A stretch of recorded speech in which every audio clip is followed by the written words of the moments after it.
Birthday boy, James McKeahnie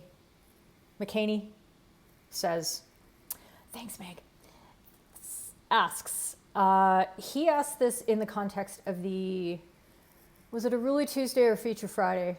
Goalkeeper playing outside the circle. I don't remember. And he said, well, what happens if the goalkeeper is straddling the circle? Left leg outside, right leg inside. Can they play the ball with the leg that's inside the circle? And all that sort of thing. And then he went on to the thing that we're really going to address today, hopefully, is that similar questions come up when fouls are committed inside and outside 23-meter areas and circles, and not sure how to handle them. So we're going to talk about all of these permutations and such. I am going to look at the comments more frequently because I tried to address it a bit systematically, but I'm sure I missed things because this is something I've never looked at from this angle. You know, I look at, okay, let's talk about free hits around the 23, but I don't talk about all the different kind of free hits, all the different fouls that you might be awarding around the 23-meter area, all the different kind of fouls that you might be awarding around the circle. And how does that change things? So here we go. Let's talk about this. I believe. I got to look at my notes and get my glasses on. Okay, so James' specific question had to do with goalkeepers. And just to deal with that really quickly, in fairness, he wrote that at about 4 a.m. and he realized that actually that's very easily answered with 10.2. And this is sort of the thing that you got to do with all of these fouls. Where are we going to put the ball when a foul occurs? Or how are we going to call that foul, whether it's the next level of penalty or not? Then we look at the rule first. Does it give us direction as to where the ball is supposed to be placed? And for goalkeepers playing the ball with anything other than their kickers, it's the ball. It's where the ball is. That's different from indoor, but if you look at the outdoor rules 10.2, where the ball is where the goalkeeper is allowed, what they're allowed to use to contact it. So if the ball is outside the circle, which means not touching the circle line, but further past it, they can only use their stick. And if the ball is inside, even if part of their body is outside the circle, that's okay in outdoor. The rules are different in indoor, if you care, that the goalkeeper has to be inside the circle if they're playing the ball down on the ground, because we have this extra. They are allowed more than 3 points of contact and many points of contact if they'd like. When they are inside the circle, they are allowed to play the ball with all those points of contact down on the ground. But as soon as either the ball is outside or they are outside, any part of them is outside, they cannot be down on the ground to play the ball. But that is very clearly laid out in the rules. So with all these things, always, always, always go back to the actual rule. Here we go. So the general principle that we employ when we're talking about the placement of the ball is that generally it's where is the opposing player disadvantaged. Okay, because a foul is a disadvantage.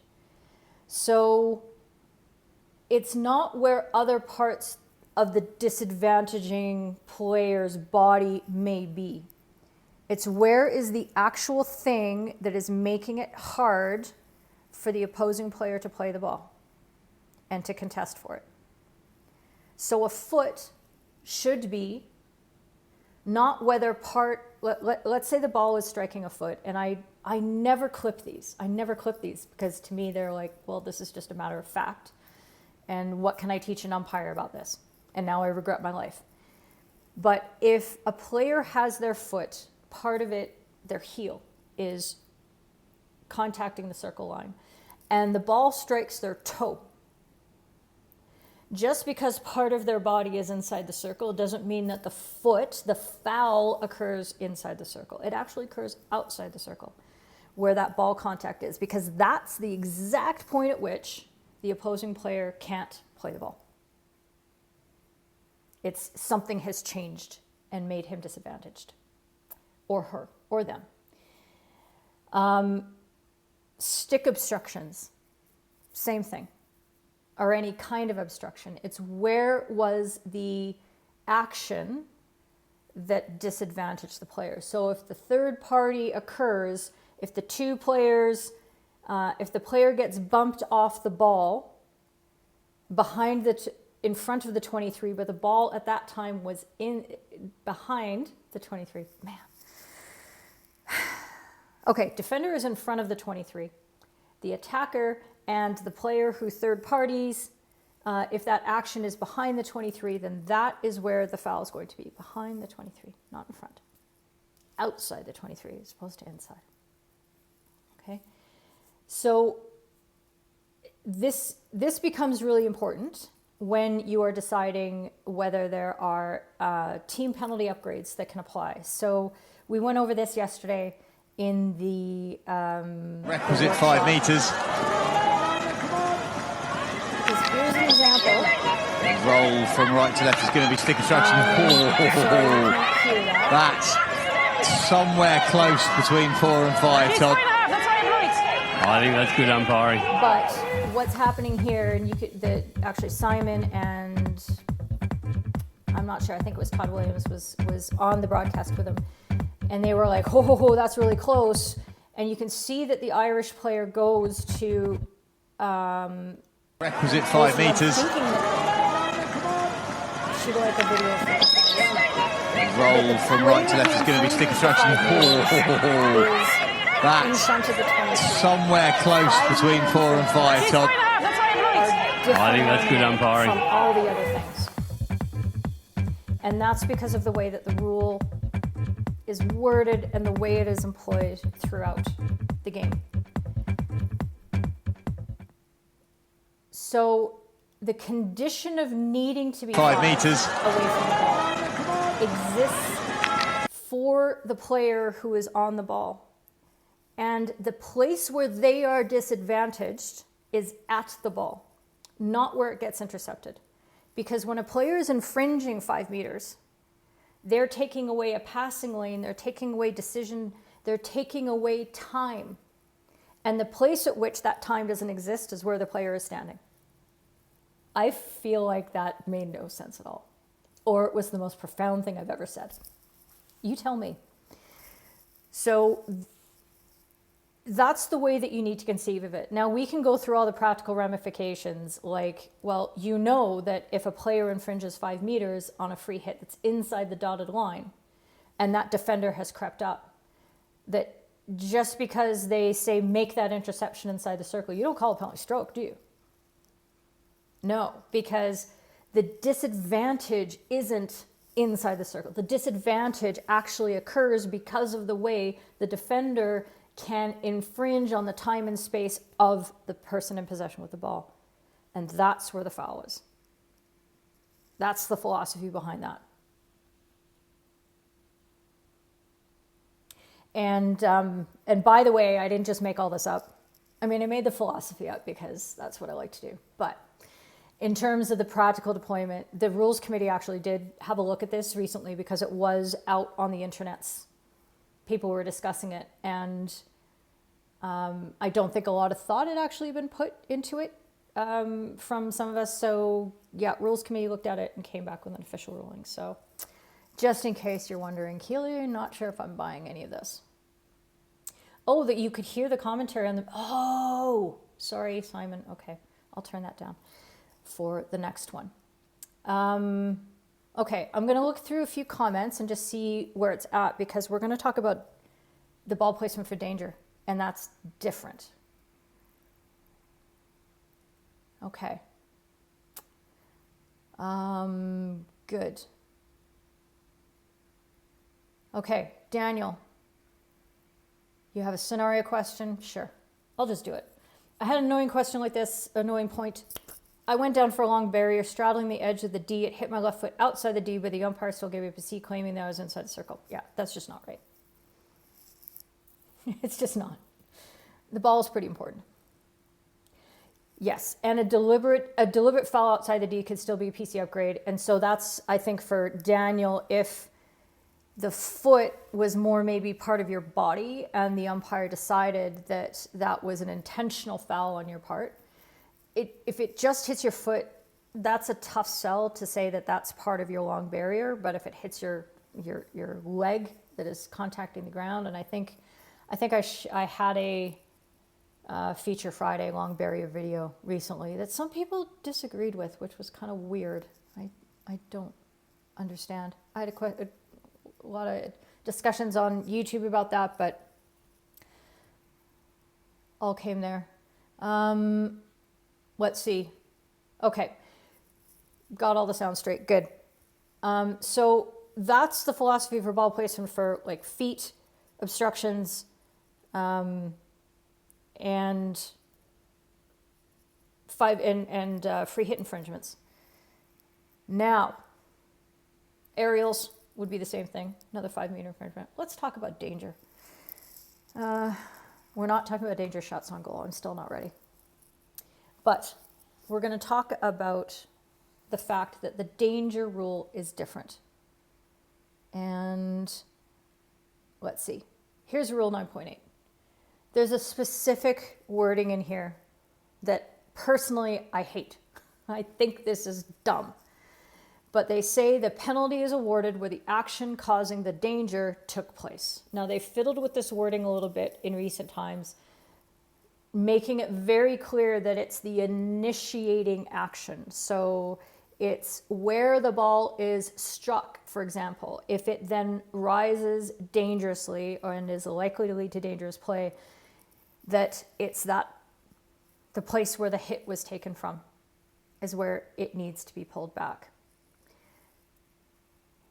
Here's why I don't like that whatsoever, because that's not where the disadvantage to the player took place. Hear me out.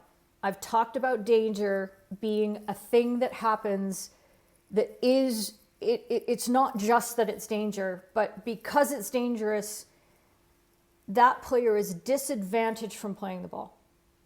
They suffer a disadvantage because instead of being able to put their stick to intercept something, they have to duck out of the way. That's the disadvantage that accrues. That's why it's also unfair, not to mention like you just don't want people to get hurt.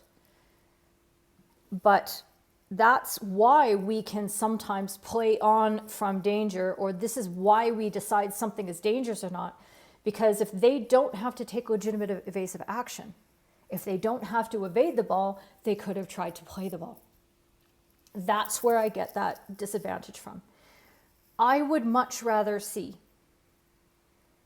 this wording taken right out or changed to the penalties awarded where the danger took place. Because we start talking about aerials, for example. And I remember when aerials first became very popularized, and there was a lot of debate in some umpiring circles where umpires wanted to call every ball from the launch point. Because they said, well, if you're not putting it into a safe space, then you should be penalized for making the decision to put the ball there. And you made that decision back at the launch point. Which I think is really silly because there's a lot of things that can happen around the landing area and decisions that players can make to make things dangerous, or they can actually actively make things undangerous, as it were. And there's a lot of, so to put all the responsibility back on the player to launch the aerial, I think is just unfair. And so that's why we don't call it that way. Unless the danger point is as the ball is going up and it goes near somebody's face who's closing in. That is obviously, okay, well, that's where the disadvantage is, because that player, instead of being able to try to intercept the ball, especially because now they can play the ball above their shoulders and try to nab those aerials out of the air, which we've been seeing in some of the top level matches, which is super cool. It's like tennis. That's where the disadvantage occurs. So yes, call the foul there. Makes total sense to me. So I've had conversations with a lot of people over the last few months in particular about, say, a ball that's hit from outside the circle And there's nothing doing until it gets inside the circle, and then it's whizzing shoulder height by a defender, or it gets deflected or something. Anyway, and somebody on the opposing team is disadvantaged inside the circle. People say, well, do you want that to be a corner? And I'd say, well, yeah, because that's the place where that player wasn't able to do what they should have been able to do. That makes a lot more sense to me than calling a hit that may rise over 20 meters and be only dangerous 20 meters away for the ball to get brought back all the way to where it was. Here's an example. I have a clip. Joint top scorer of the Euro Hockey Finals in 2019 with 5 goals. You would have assumed. I hope that volume's better. I've turned it down. Hit that better. So the ball was hit and the danger occurred inside the 23 meter, and the umpire brings it back to, oh, sorry, other way around.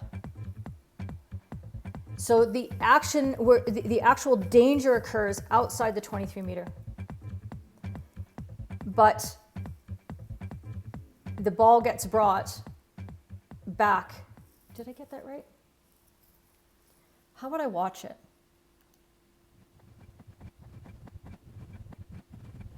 Oops. How about I watch it front ways? Joint top scorer of the Euro Hockey Finals in 2019 with 5 goals. You would have assumed. Okay. Danger occurs. The attackers want to take it inside the 23 meter line, and the umpire corrects them and brings it back to where the danger actually happened. Unfortunately, that's incorrect. First quarter for this one, Steve. Don't worry, Steve. Happens to all of us. But this ball actually should have been taken where Ibarra hit it, inside the 23. And then all the 23 meter rules apply, according to the wording of the rule. Now, I might be a little bit rebellious and opinionated, but even I don't think that we should ignore very explicit rule instructions like that. And at the end of the day, consistency is the most important thing. But I hate it. And when I'm supreme ruler, I'm going to change it.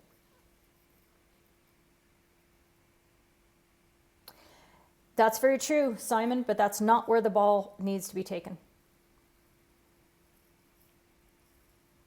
I think you can sell things about ball placement like that for the interests of flow. And you can say, look, it doesn't matter, let's just take it where it is because that's better flow. But you could get yourself in trouble there because as a defending team, I actually, if I was on the other side of that, if I was a bar and I hit the ball dangerously from there, I'd be saying, no, I want it up here because I want the attacking team, even though they're closer to my goal, I want them to be restricted with the 23 meter hitting rules. Not being able to hit the ball straight into the circle. That's me. That's me. That's my hockey sense, which could be silly. Yeah, Inga, and the wording is very specific. It's the action that creates the danger, not where the danger occurs, because the danger actually occurs outside, which is where I think it should be taken, but it's not. It should be, Michael. So the foul is from where the raised hit was made. That's exactly right. It just wasn't interpreted properly in that situation because hockey sense. Captain Rogers there was thinking, no, I mean, this is where it was disadvantaged. Let's do it there. It makes a lot more sense. Yeah, Jacob, I am. Which, again, I hate. This is the reason why I hate this wording and this call. Because to give a penalty corner, God, Jacob, come on, don't be so American. To give a penalty corner for somebody, for something that doesn't change the ability for a team to score a goal is not the right call in my books. doesn't accord with what are we, the scales of justice go from like this to this. Dumb. Don't like it. Okay, good. You're with me? Yes, yes, yes. And I know you guys are replying to each other, and I can't tell what are replies to certain things. So there you go. Mr. Harrison, does this accord to everything that we've been talking about over the last little while? I've had conversations with several people and developed this thinking a little bit more clearly. So hopefully that helps. Let me know what you think. Do you have your own, do you have experiences on this, thoughts? Are there decisions you can think of, scenarios that I haven't covered very thoroughly and you'd like me to work through? Let me know. Perhaps a rule change could be made for raised balls on free hits. Yeah, I mean, I that's a possibility, Megs. I would be concerned about making things overly complicated and having, well, in this circumstance, we do it this way, in this circumstance, we do it that way, and this foul, and this foul. And again, and that's why I don't like that exception to the danger rule. You can make it a lot easier by taking that little italicized paragraph out. Oops, that's the wrong one. Sorry. So if you took out the penalties awarded where the action causing the danger took place, and everything was about where the disadvantage occurs, you've simplified and you've made things more consistent by principle, by philosophy. So that's the way I'd go with that. Let's see. And deliberately, yep, not all raised hits are dangerous. Not all raised hits that aren't dangerous aren't necessarily intentional. We've talked about that a lot on past shows. I did a What Up Wednesday topic on that. So especially for you green and yellow team members, go back on the website. And honestly, the search function on the website, I use it more than I use my own internal filing system or my internal database, because what's on the website is just so much more focused, but I can search all of the words and terminologies that I used and tags and everything like that. And I search and I say intentionally raised hits. And boom, I get all the videos all in the clip library. I get all of the What Up Wednesdays or Feature Fridays or Really Tuesday, whatever it is that have those words into it. And I can find all of my own material. It's great. So go have a look for that. Let's see. Let's see what you have for me, Mr. Harrison. A ball is deflected by a defender dangerously just outside the D and strikes another defender high just inside the D with no chance of playing the ball the decision. Yeah, for me, it's a penalty corner. Oh, wait. Action causing the danger. Let me put this back up again.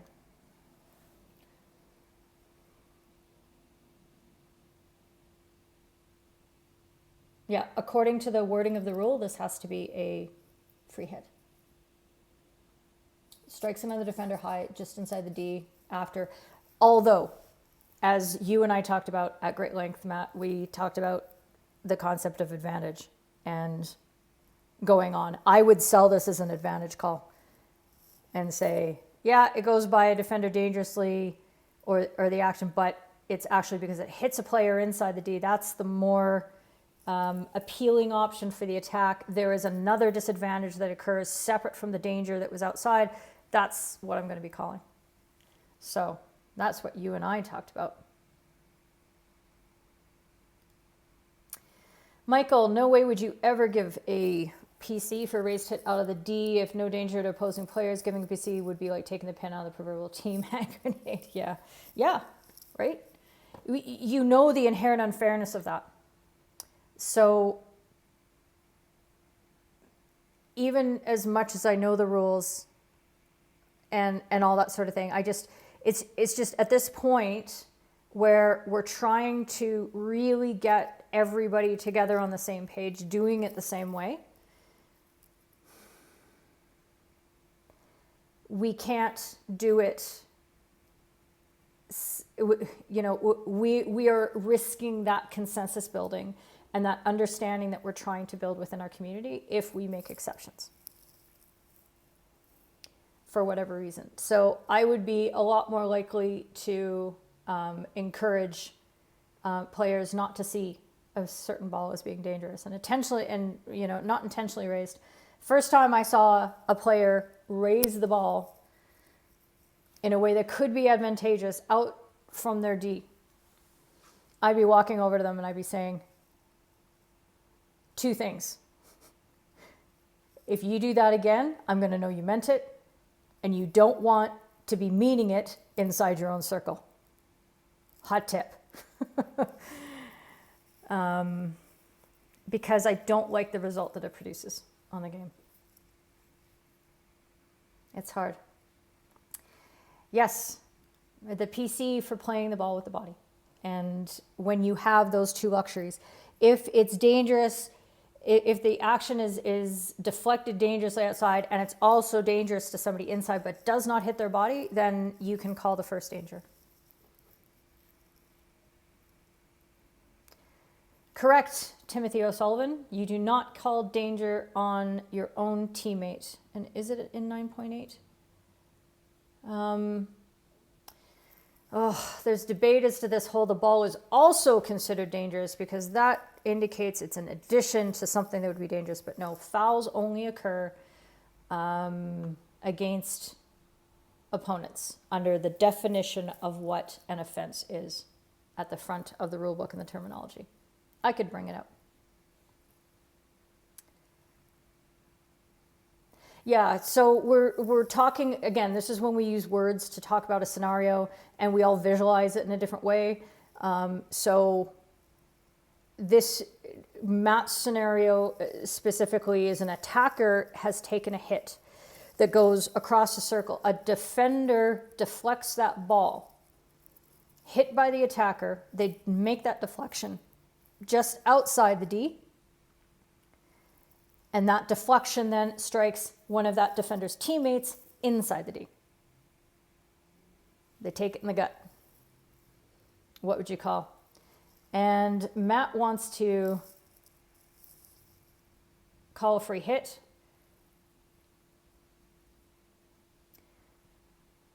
So yeah. Harmit, you can have that opinion, but it's wrong. So don't do it. If it strikes them, then they've played the ball with their body. Or if they've played it with their back stick because they've been trying to get it out of the way. But that is something for them to take. If there's no disadvantage to the opposing team, you don't call a foul. And you know what? This isn't something that you need to try to prevent from creeping into the game. It's not like players are trying to hurt their own teammates. They're going to be sorting that out in the bar afterwards, and there will be words and there will be rounds bought. You don't need to get involved in that. That doesn't reset the scales of justice. That's a donation to the opposing team. Don't do it.